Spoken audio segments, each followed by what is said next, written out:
Hello Tegala Squad, Jeffrey speaking here. Dalam unboxing video yang lalu, ada bosku yang tanya sama ada Poco X3 Pro ada Malaysia set atau tidak. Jawapannya ada, kerana Xiaomi Malaysia ada bawa masuk phone ini ke pasaran tempatan. Sebelum itu, saya ingin mengucapkan terima kasih kepada Xiaomi Malaysia kerana menghantarkan phone ini kepada saya untuk buat review. Namun segala pendapat dalam video ini adalah datang dari saya dan tidak pernah diubah oleh pihak ketiga. Perbezaan paling utama antara X3 Pro dengan X3 NFC adalah dari segi spesifikasi dalamannya. Reka bentuk luaran mereka boleh dikatakan sama. Apabila saya uji fungsi multi-touch untuk phone ini, ia tidak mempunyai masalah jitter. Jadi bosku tidak perlu risau kalau pakai untuk gaming.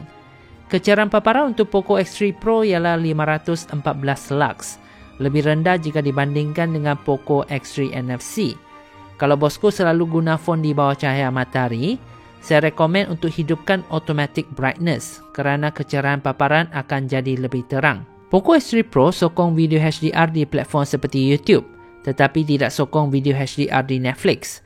Poco X3 Pro menggunakan paparan IPS LCD, jadi warna hitamnya tidak segelap AMOLED dan mempunyai nisbah kontras yang rendah.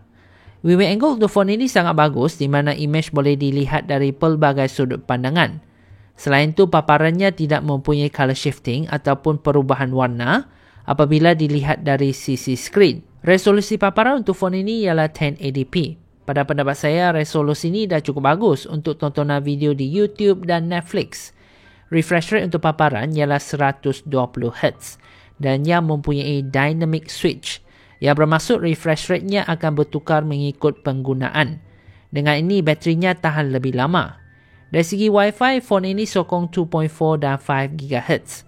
Kelebihan 5 GHz ialah transfer speed yang lebih laju, tetapi mempunyai jarak transmisi yang lebih pendek berbanding dengan 2.4 GHz. Pembesar suara Poco X3 Pro adalah jenis stereo yang terletak di bahagian bawah frame dan earpiece telefon. Selain itu, ia tidak sokong Dolby Atmos surround sound.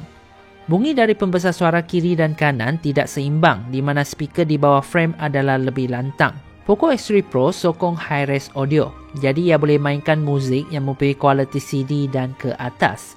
Kalau bosku ialah pengguna Tidal Hi-Fi atau Masters, phone ini adalah lebih afdal. Namun, phone ini tidak sokong high-res audio wireless. Tidak sesuai untuk bosku yang gunakan TWS earphone atau headphone yang gunakan LDAC. Contohnya Sony WH-1000XM4. Sekarang saya akan mainkan sampel audio dari pembesar suara phone ini.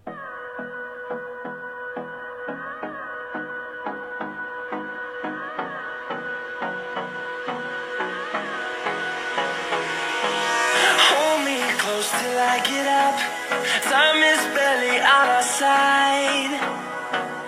I don't wanna waste what's left. The storms we chase are leading us, and love is all we'll ever trust. Yeah, no, I don't wanna waste what's left. Poco X3 Pro mempunyai bicu audio sesuai untuk gamer yang tidak mahu audio lag semasa gaming. Phone ini sokong penstreaman HD di Netflix. Suara yang digunakan adalah jenis UFS 3.1, sama dengan Poco F3. Dari segi sensor, ia tidak mempunyai barometer yang digunakan untuk menentukan ketinggian dari paras laut. Seterusnya ialah menentukan sistem navigasi phone ini, sama ada ia mempunyai satu atau dual frequency. Dual frequency mempunyai bacaan posisi yang lebih tepat, dan Poco X3 Pro hanya mempunyai single frequency GNSS, atau dikenali sebagai Global Navigation Satellite Systems. Kamera belakangnya ada 4 lensa, iaitu lensa utama, ultrawide, macro dan depth.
Sekarang saya rekod video menggunakan lensa utama dan resolusi maksimum ialah 4K 30 frame per second.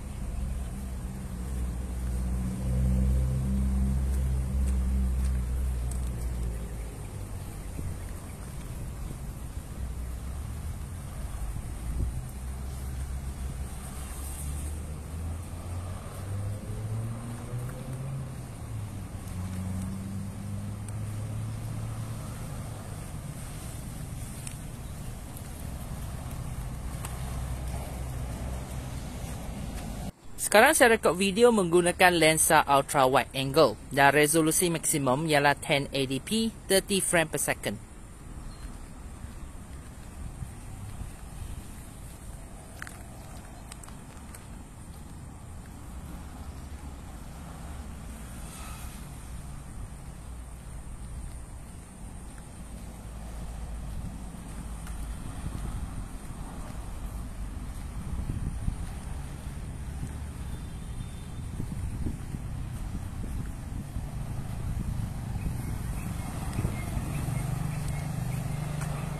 Sekarang saya rekod video menggunakan fitur steady video.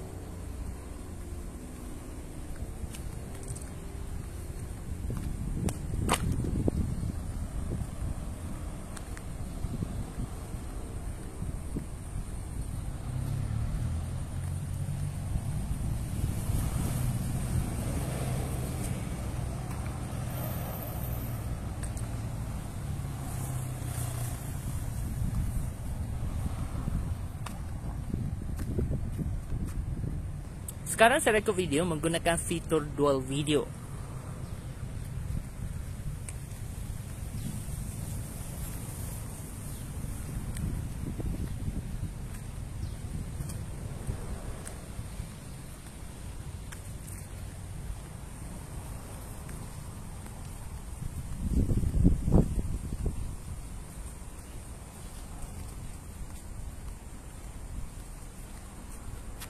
Kamera depannya ialah 20 megapiksel dengan aperture 2.2.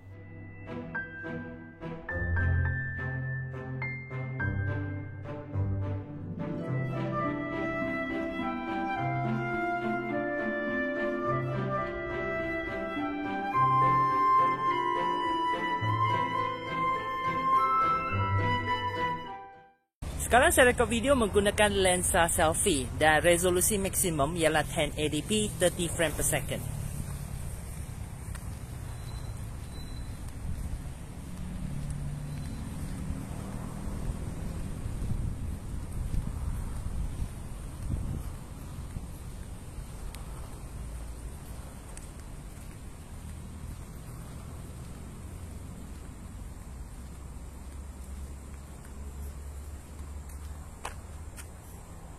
Sekarang saya rekod video menggunakan efek bokeh.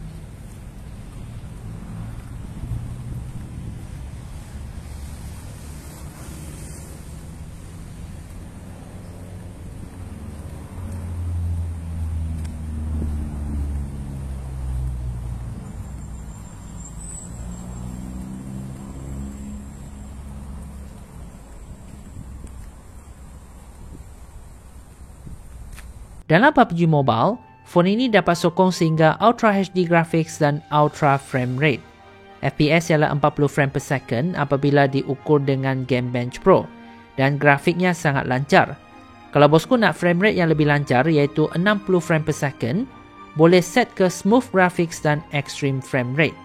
Prestasi PUBG Mobile phone ini adalah sama dengan Poco F3 yang menggunakan Snapdragon 870. Satu kelebihan Poco X3 Pro ialah gyro sensornya yang tidak lag.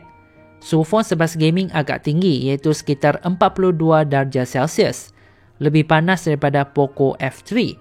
Kadar penurunan bateri sebas gaming ialah 0.37% per minit. Poco X3 Pro adalah lebih makan bateri jika dibandingkan dengan Poco F3. Jangka air bateri berdasarkan PC Markwork 2.0 ialah 7 jam 56 minit. Tidak sehebat Poco F3 walaupun kapasiti bateri Poco X3 Pro adalah lebih besar. Charger yang dibekalkan mempunyai output maksimal sebesar 33 watt dan ia sokong dua jenis charging protokol. Kadar pengecasannya ialah 0.61% per minit dan ia mengambil masa sekitar 2 jam 21 minit untuk cas dari 14% sehingga penuh. Kesimpulannya, saya akan rekomen bosku beli phone ini sekiranya nak satu phone yang berkebolehan untuk gaming dan mempunyai bajet di bawah RM1,000 Malaysia. Kalau bosku nak guna phone untuk tonton YouTube atau Netflix, saya lebih rekomen Poco F3 kerana ia mempunyai paparan AMOLED di mana ia mempunyai warna yang lebih cantik dan kontras yang tinggi. Selain itu, speaker Poco F3 memang syok. Jadi itulah video untuk hari ini. Kalau bosku ada sebarang cadangan untuk ulasan smartphone seterusnya, sila komen di bawah and I'll see you guys in the next video. Ciao!